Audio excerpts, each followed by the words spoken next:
Very good evening and welcome to Primetime News here on TV1. You're joining me, David Paldano. Now, before we head into your stories in more detail, let's first take a look at your headlines this evening.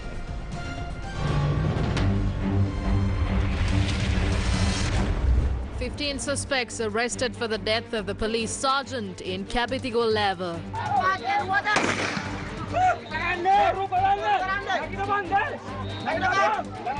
A low-level atmospheric disturbance in the vicinity of Sri Lanka. Showery conditions are expected to continue. Political parties, trade unions and mass organizations to protest in Colombo tomorrow against suppression. කවුරු මොන බාධක දැම්මත් අපිත් සූදානම් Elphinstone සිට කොටුව දුම්රිය පොළ දක්වා යන්න. හෙට තිබෙන උද්ඝෝෂණයට විරෝධතාවයට ශ්‍රී ලංකා නිදහස් පක්ෂය අනිවාර්යෙන් අපේ සහයෝගය සම්පූර්ණයෙන් ලබා දෙනවා. JVP says that it will not support opportunistic movements. මේ සටන් කරන අවස්ථාවාදී මේ සටනක් නෙමෙයි. Only traitors will march to Colombo tomorrow, says the UNP. Sri Lanka beats Afghanistan. England win against the Kiwis to set up fascinating qualification tussle in Group 1. Now, taking a look at one of your headline-making stories. Tensions boiled over in Rambukapuvava, Anuradhapura, located in Sri Lanka's north-central province, after a man died during a wild elephant attack. A police sergeant who was injured during the tense situation which developed following the incident also died. Between 7:30 and 8:30 last night, protesters blocked the road from the Rambukapuvava intersection, and several officials, including the OIC of the Capitigo level police station, visited the location. The protesters showed their displeasure to the police, alleging that despite being informed about the elephants encroaching the village on several occasions, no action was taken.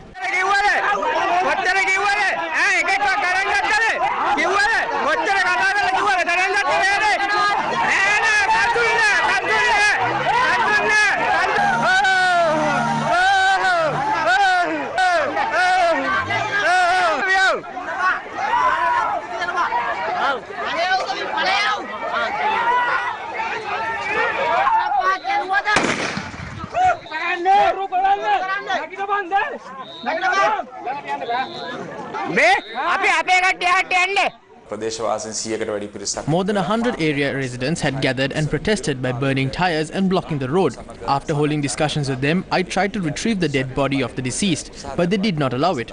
Officers were attacked by angry people. A police sergeant was severely beaten.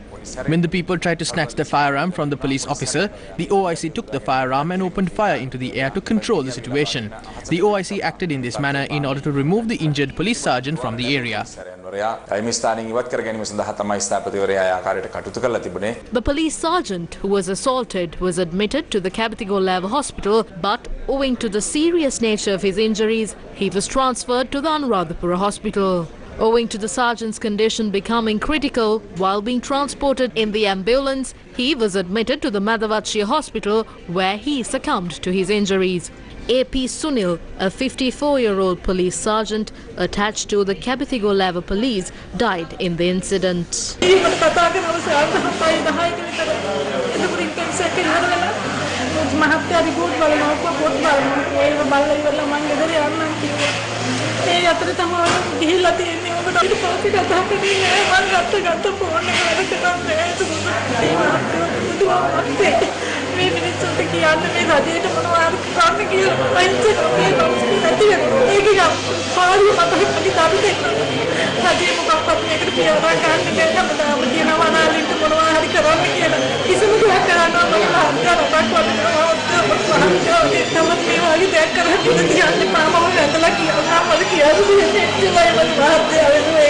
Wildlife encroachment is nothing new to Rambukapuvava.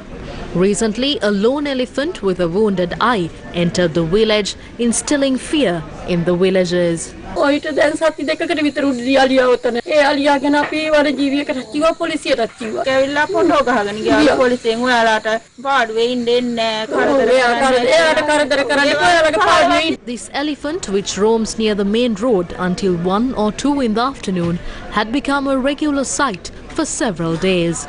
B. Gunasinghe, who was known as Kalumama by the villagers, had gone to Kapitikullava yesterday to collect his Samurdhi payment. After returning to Rambakapuava intersection in a small truck, he had to return onto a by-road to Tittagonava, where his house is located, and walk for about 2 kilometers. But he could only walk 50 meters. A lone elephant had attacked him near the junction. Much like the deceased police sergeant, 50-year-old Kalumama is also a father of 2. When we told the wildlife officers, they said they don't have vehicles to get here. It cost thousands of rupees to load the elephant and that there was no way to go there. After hearing the news of this death, villagers gathered there. Others came from the surrounding villages. I told the people who came by bus that I will let them know if there are side roads. They said no. We also understand your pain and we are there for you. That's where this happened. It's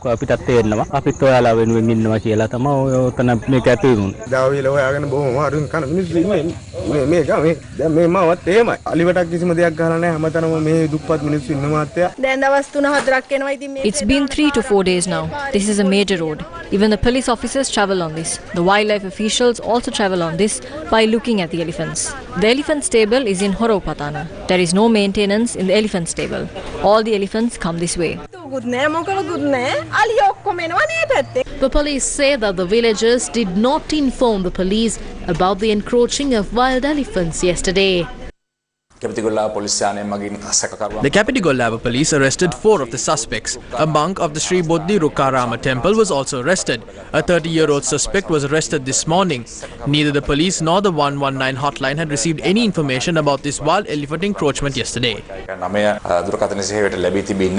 By this afternoon, 15 people had been arrested in connection with the death of the police sergeant. A protest against state suppression is expected to be held in Colombo tomorrow. A protest march from Maradana to the Fort railway station has been organized to join a rally near the Fort railway station tomorrow afternoon. Several trade unions, mass organizations, civil organizations and some political parties have made a collective decision to take action against suppression. During this protest, we will stress the government to release those who participated in the People's Aragalaya, including the Inter-University Students Federation convener Wasanta Samarasinghe and Inter-University Bhikkhu Federation convener Siridhamma Thera. We also urge the government to repeal the Prevention of Terrorism Act. We also stress the government to allow the people to express their ideas freely. We will commence the march around 2:30 in the afternoon from the Elphinstone Theatre. As a student movement, we will rally everyone together against this suppressive act carried out by the state. A discussion was also held between the opposition leaders Sajith Premadasa and several members of trade unions and mass organizations regarding the protest which is scheduled to take place tomorrow. They are attacking us brutally when we take to the streets. Even in the recent past, they attacked us. Today, all these parties have come together highlighting 2 key demands. One is to urge the government to stop the suppression. The second is to repeal the Prevention of Terrorism Act. The Rajapaksa family ruined this country. They still couldn't explain the terrorist activities committed by these people even after keeping them in detention for 90 days. These frontline socialists didn't commit any terrorist act. This is nothing but state-sponsored terrorism, state-sponsored brutality, state-sponsored terror and state-sponsored violence. No matter who comes our way, we are ready to continue our march to the Fort railway station from the Elphinstone Theatre in Maradana. Don't try to stop us. Also, this reminder goes to all security forces. Don't even try to come close to any of us. කොටුව දුම්රිය පොළ දක්වා යන්න එන්න එපා නතර කරන්න. ඒ වගේම මහාරක්ෂකයන්සල්ට කියන්න කැමති ඇඟට අත තියන්න එන්න එපා. The Samagi Janabalawege also placed their signature on the joint statement against suppression today.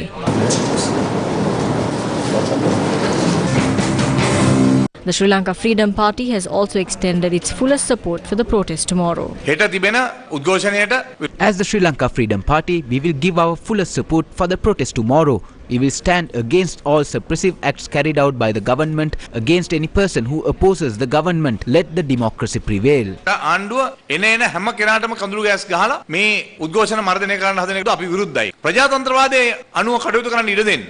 The People's Movement Against State Suppression announced that nearly 20 political parties, including the Frontline Socialist Party, the Tamil National Alliance, the 43rd Brigade, and nearly 150 trade unions and mass organizations will support the protest tomorrow.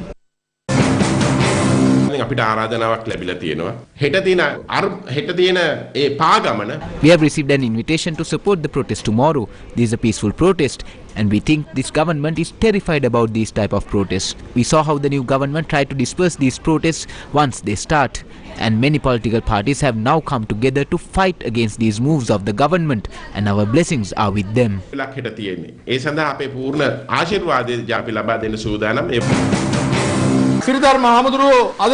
It has been more than 50 days since they detained Sirida Matera. They have been put into a dark cell. No one is allowed to even visit them. Therefore, tomorrow is a day where the whole country should come together and stand on their behalf. The Janata Vimukti Peramuna have announced that they will not support tomorrow's protest. We should participate only if people are fighting with genuine intentions. Opportunists are fighting these battles. This is not a battle. They want to fight to save Vasanta Mudalige and Venerable Sirida Matero. But inside Parliament they remain silent when national resources are being sold. What sort of fight is this?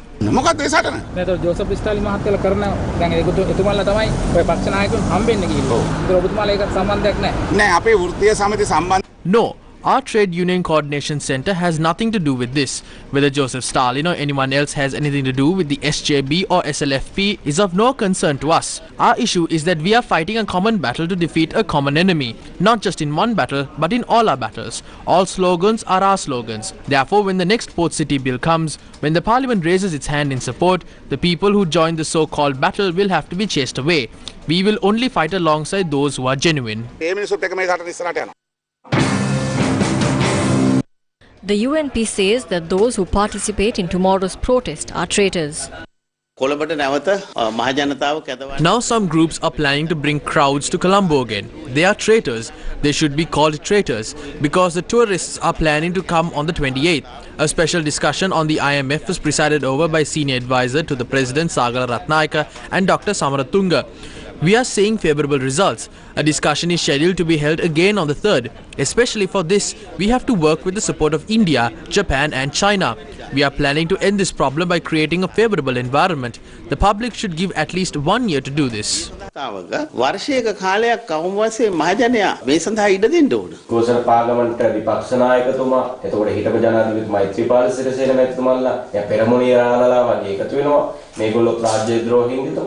පැහැදිලිවම ඔවුන් මෙයින් ලබා දෙන මහ ජනතාවට ලබා දෙන සහනය කුමක්ද? ඔවුන් ප්‍රකාශ කළ යුතු තිබෙනවා. This is the stance of the Sri Lanka Podu Jana Peramuna. Please do not strangle the neck of the country when the country is barely breathing. We know how the Frontline Socialist Party has worked to implement the ragging of freshers in these universities. The Samagi Jana Balavege who have agreed to this are trying to join the Frontline Socialist Party to overthrow this government or to remove the president or to dissolve the government. So I think these are just daydreams.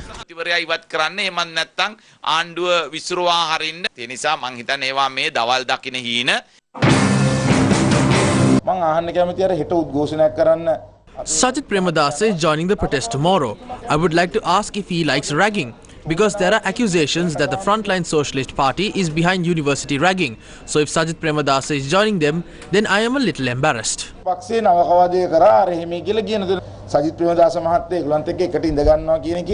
Are those who will be staging this protest tomorrow are the people who can't afford to stand in full queues? Are they the people who have been waiting in gas queues and have no gas? Are they the people who are unable to teach their children because of the 10 to 12 hour power cuts? Are they unable to run their factories? The IMF has given us some relief, but this has now become a problem for some. We need an agreement with the IMF for the country to be economically stable. We are expecting to receive an initial agreement from the IMF by the first week of December. මූලික වශයෙන් ලැබේ. මේ system එක වෙනස් කරන එකට අකමැති අය නම් පාරට බහින්නේ එක පාරට බහින එක සාධාරණයි. ඒ අය සිස්ටම් එක වෙනස් කරනවට කැමති නැහැ. 6 major business chambers in Sri Lanka have called to halt the anti-government protests and say that they could undermine the efforts taken to stabilize the economy.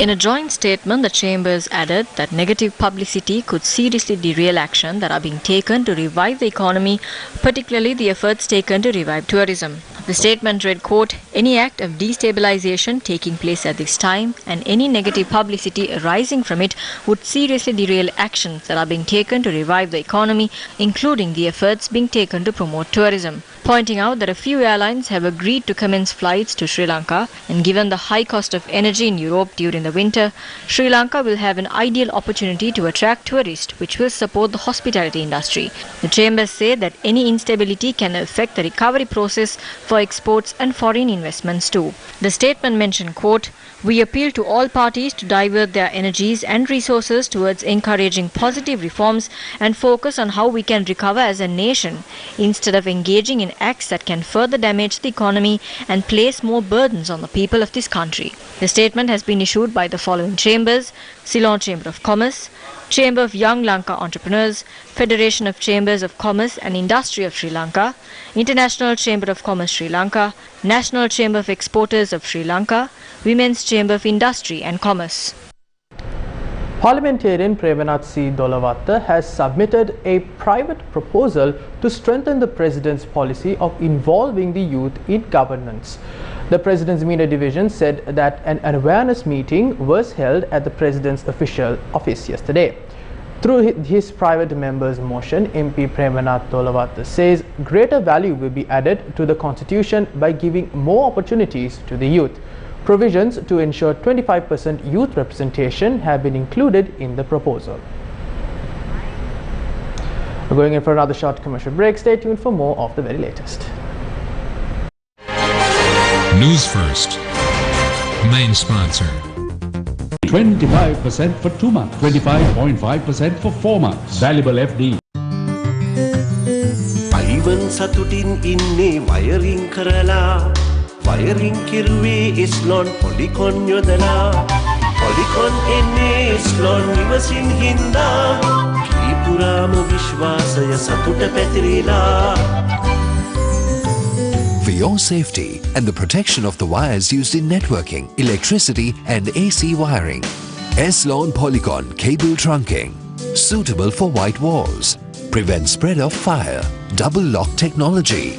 Ask for Eslon Polycon by name.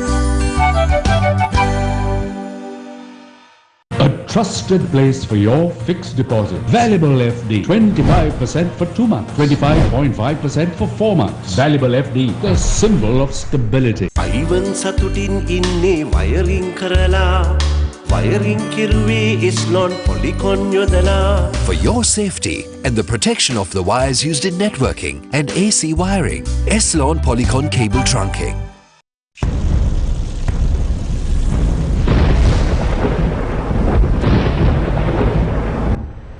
Welcome back to the news. Now on to your weather update this evening.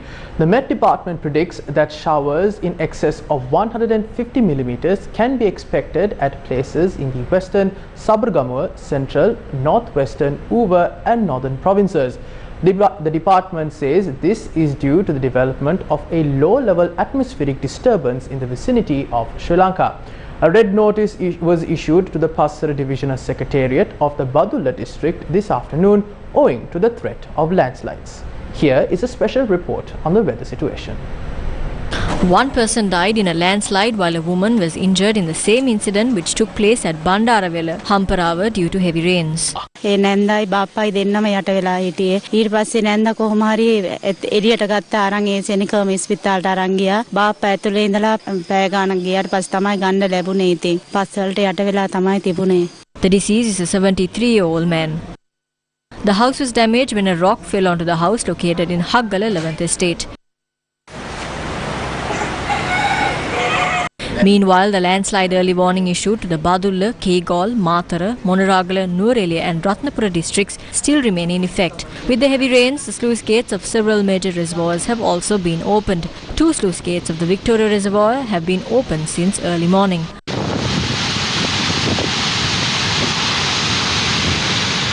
Four sluice gates of the Polgolla Mahavali Dam have remained open since this morning, while Castledry and Mausekale reservoirs are close to reaching spill level. Western slopes of the central hill have also been covered with heavy fog since last night, along with scattered showers. Police have informed people to remain vigilant while driving.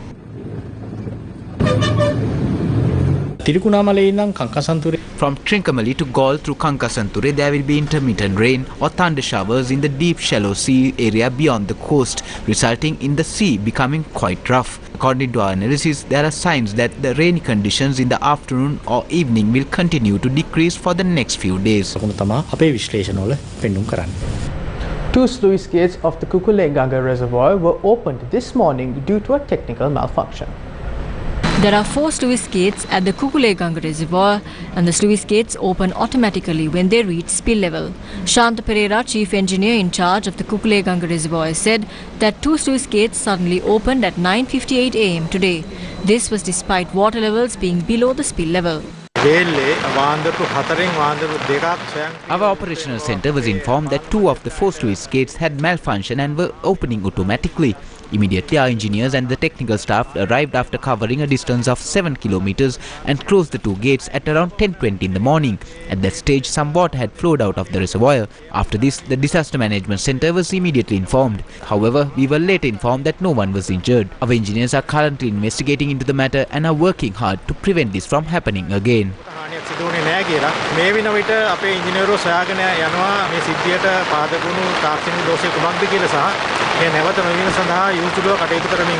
However, the irrigation department says that people living in low-lying areas around Kukuleganga should continue to be vigilant.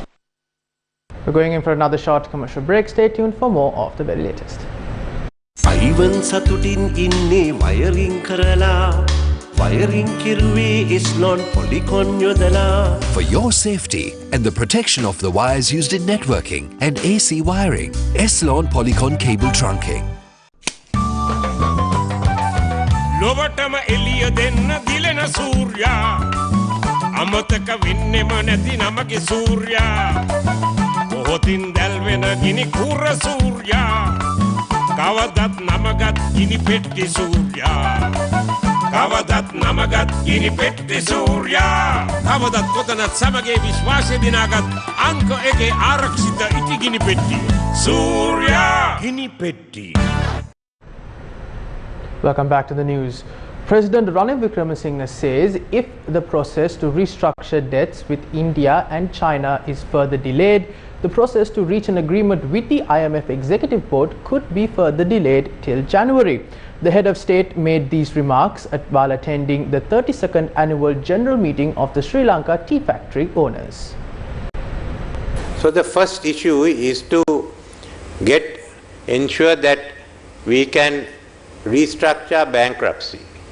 So we have to start talks with our creditors. When I first went, it was Paris Club. All were creditors from the West and Japan. But we are in a unique position that of 3 main creditors, only 1 belongs to the Paris Club, Japan. Other 2 are outside that. India and China. I mean, China only started dealing with bankruptcies with Zambia. I think India has it for the first time with Sri Lanka. I've already started discussions with Japan, and now with India and China. We get on to a common platform of how we can resolve it, while we will also have discussions on bilateral issues that affect each of the countries. Now this is the process we have to move. If we can come to an agreement by December, which means coming to an agreement by mid-November and going up to the board, IMF board, mid-December, will gain a big advantage. But I don't know whether we can do it, for the simple reason in China the focus has started now after the party conference. But otherwise we must aim to have it by January. So this is what we are aiming at. And it means that we have to show that we have the revenue and we can go ahead. We start from there. Former Deputy Governor of the Reserve Bank of New Zealand, Grant Spencer, says Sri Lanka needs a broad tax base with no exemptions. He made this statement at a special seminar on the key elements of a market-based financial system, which was held at the Central Bank of Sri Lanka today. We all know that Sri Lanka is in a very difficult economic situation. So the question is, how do we get back from here? I believe there are 3 key elements to the path forward. The first is restoring confidence in the system by correcting current imbalances and reducing the vulnerability of the financial system to further shocks. The second stage is removing the emergency supports and restrictions. And then thirdly, implementing market-based reforms that can give new engines to the Sri Lankan economy to put it back on a sustainable growth path. Getting the public finances back on a sustainable footing, I think, is the most important thing to do to restore confidence. That's the most important thing. And the key element of that is reforming the tax system. I think everyone knows the tax system has been allowed to erode over time, and it really needs to be rebuilt. It needs a broad tax base with no exemptions. It should be one rule for all, and the broader you can make the tax base, then you don't have to have very high tax rates. So the key is to have a uniform treatment in the tax system, and as we all know, the direct taxes in Sri Lanka in particular need to be restructured and reshaped because there's too much reliance at present on indirect taxes. These are the views expressed by MP Bimal Weerawansa at a press conference here today by the Uttara Lanka Sabhagaya. Now the IMF says that we should restructure our debt. Some countries that face calamity actually did restructure their debt according to the IMF's recommendations. How? Because they did not have any international sovereign bonds. We can't even determine who the owners of the international sovereign bonds are. It's clear that they understand that international sovereign bonds cannot be restructured. No country that has taken a high amount of international sovereign bond loans have been able to restructure their debts. The IMF knows this. Despite knowing this, they dangle a 2.9 billion carrot in front of us. The government keeps on hoping that this carrot will soon fall into their mouth, so they keep their mouths open. But ultimately, what will happen? We are heading on the same path as Argentina. Argentina also went bankrupt for the first time in 1980s. They were unable to pay their loans. The crisis continues today. It is very clear to us that this country is also being dragged along the very same path. There is good news for the whales that live in the ocean around Sri Lanka. MSC Mediterranean Shipping Company has taken a major step to help protect blue whales near Sri Lanka. The world's largest container carrier MSC has rerouted its ships to keep away from endangered blue whales off the coast of Sri Lanka. MSC Mediterranean Shipping Company has announced this major step in line with the advice of scientists and other key persons in the maritime sector. MSC, a global leader in container shipping and logistics, has begun to voluntarily reroute its vessels passing by Sri Lanka on a new course that is approximately 15 nautical miles to the south of the current traffic separation scheme, which is used by ships for commercial shipping. An exception has been made for vessels embarking and disembarking in Galle, including in case of adverse weather. Additionally, smaller feeder ships of MSC sailing around the Bay of Bengal will reduce their speed to less than 10 knots in this area. The area of Sri Lanka's southern coast is one of the busiest shipping lines in the world and is also inhabited by large populations of whales, meaning that these animals are often at risk of colliding with ships. The shifting of these shipping lanes just 15 nautical miles further south of the country to ensure that we are creating safer spaces for the blue whales and other whales that live in our waters and feed in these nearshore areas, but also the small-scale fishers that make up a large part of our fishing fleet. This is something that, it's a global problem, ship strike of whales. It is actually the #1 problem for whales across the world. And other countries also have faced this. They have resolved it in very much the same way. And so this is not unique to Sri Lanka. And one of the key considerations that I think is important for people to understand is the ships that are moving offshore aren't actually vessels that are coming into our ports or using our facilities anyways. They are bypassing Sri Lanka. So there is no economic loss to Sri Lanka by shifting them that small fraction offshore. The other key thing is this is an amazing opportunity for us as Sri Lankans to adopt the blue economy. It's something we've been talking about for a very long time, many years in fact. The two-day Colombo International Maritime and Logistics Conference 2022 got underway in Colombo today.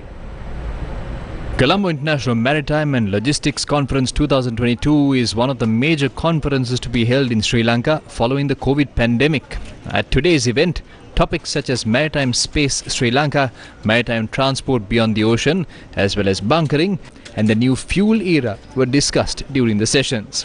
Day 2 of the event will continue at the Cinnamon Grand Hotel, Colombo tomorrow. The previous events, which were held in Colombo, Mumbai and Dhaka, attracted global participation and was supported by many international organizations and governments.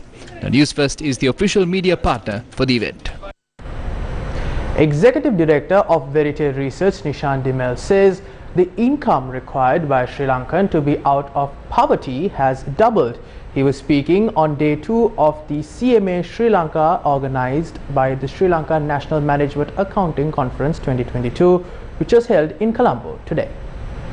CMA, Sri Lanka's National Management Accounting Conference 2022, focused on the topic Crisis and Opportunity to Rebuild Sri Lanka. So if each person in the household, or there is enough income to give each person almost 7,000, that was the line at which you could cross poverty, or so about 28,000 rupees in the past. You can see that line has now come to 13,480 because of the inflation. And will soon get to 14,000. So effectively, the income you need to not be in poverty has doubled. Sri Lanka has moved to a situation where close to half the population can officially be considered poor. Sri Lanka ranks 5th lowest in the world for revenue in 2022. The IMF, for the first time, I mean, they're very reluctant to do this, but has identified corruption as macro-critical in Sri Lanka. The event was attended by Professor Lakshman Watavala, Founder President, CMA Sri Lanka, SAFA President and Vice President of CMA, Henanayaka Bandara, and many others. The second session focused on the question of whether the state-owned enterprises are being managed or mismanaged. Susantha Silva, Managing Director of the Ceylon Petroleum Corporation, Engineer Roshan Senimiratna, Additional General Manager of the CEB, Manoj Gupta, the Managing Director of Lanka IOC, and Roshan Fernando, Chairman of Sri Lanka Telecom, spoke on the topic. There are a lot of criticism to say poor financial management at CPC. Audience are the people who really judge whether CPC has managed financial well. CPC has been making a social profit at the cost of the capital by issuing fuel at subsidized prices. And today, up to 2021, more than 560 millions of US dollars gone to the loss because of subsidies. This year, we are going to generate 50% from renewables. However, at present we face two big challenges. One challenge is the demand management, or as the power cuts. So these power cuts or the demand management is different to other years, because this crisis came because of the dollar crisis and the fuel crisis. CMA Sri Lanka Council members Manil Jayasinghe and Ruchira Pereira, Executive Director of Transparency International Sri Lanka Nadishani Pereira, Advisory Council members CMA Sri Lanka A.N. Raman, Managing Director of Lanka Tiles PLC Mahindra Jayasekara, Chairman of the Colombo Port Commission Dinesh Virakkodi, Senior Lecturer Nuwan Gunaratna, Shivan Daniel, and President of the Centre for Bhutan Studies and Gross National Happiness Research, Dasho Karma Ura, also spoke at the event. Newsfirst goes global once again. Newsfirst joins the Asia Vision membership of the Asia Pacific Broadcasting Union. 28 countries, 30 news channels, 24 hours a day. Newsfirst with the people.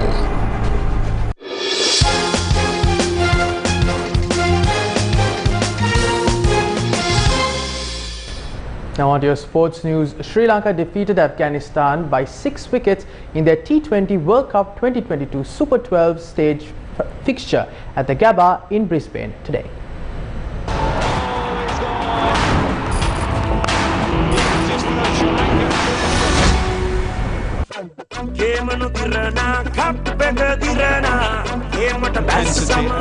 After opting to bat first, African opening pair Rahmanullah Gurbaz and Usman Ghani put on an opening stand of 42 runs in Brisbane today. Gurbaz scored 28 while Ghani scored 27. Ibrahim Zadran scored 22. African skipper Mohammad Nabi scored 13 runs. The Sri Lankan bowlers, who played a key role in today's game, gave little away. Star spinner Vanidu Hasaranga was superb yet again with a bowling spell of 3 wickets for just 13 runs in his 4 overs. Baseman Lahiru Kumara also bagged 2 wickets. Afghanistan posted 144 for the loss of 8 wickets at the end of their allotted 20 overs. In reply, Sri Lanka lost both their openers when the scorecard read 46. Together with Dhananjay De Silva, Charita Asalanka rebuilt the Sri Lankan innings. The third wicket partnership between the two was restricted to 54 runs after Asalanka was dismissed for 19. Then Bhanuka Rajapaksa, who joined Dhananjaya, put on a partnership of 42 for the fourth wicket. Bhanuka scored 18. Dhananjay De Silva scored a 42-ball 66 to become the most successful batsman in the Sri Lankan innings. His innings comprised of 6 fours and 2 sixes. Rashid Khan and Mujibur Rahman took 2 wickets each.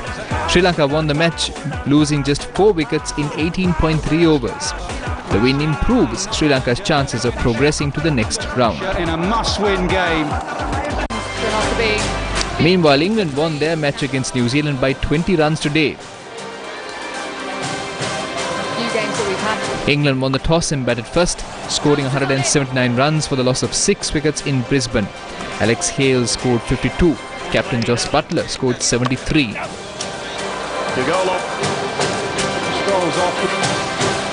In reply, New Zealand captain Kane Williamson was dismissed for 40 runs. Glenn Phillips scored 62. Chasing a target of 180 runs, New Zealand fell short with only 159 for the loss of 6 wickets. However, New Zealand still tops the points table of their respective group standings, followed by England in second place. Australia and Sri Lanka occupy the third and fourth positions respectively. Based on the results of today's 2 matches, can Sri Lanka progress to the next round? Yes, they can, but Sri Lanka needs to beat England and needs several other results to go their way as well. And with that, we wrap up primetime news here on TV1. For more news, log on to our award-winning website, that is www.newsfirst.lk. For the Newsfirst team, I'm David Paldan. Take care and good night.